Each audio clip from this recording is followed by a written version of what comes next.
ನೆನದಾಗಿ ಬಾಳೋಣ ನಾವು ಒಂದಾಗಿ ಎಂದೆಂದಿಗೂ.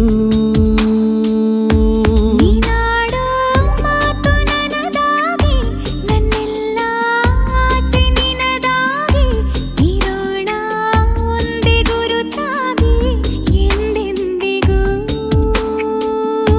ಪ್ರತಿ ಕ್ಷಣವು ಪ್ರೀತಿ ಮಾಡುವೆ, ಪ್ರಾಣ ನಿಂತೋದರು ನೆರಳು ಸಹ ಸೋಕಲಾರರು ಬೇರೆ ಯಾರು.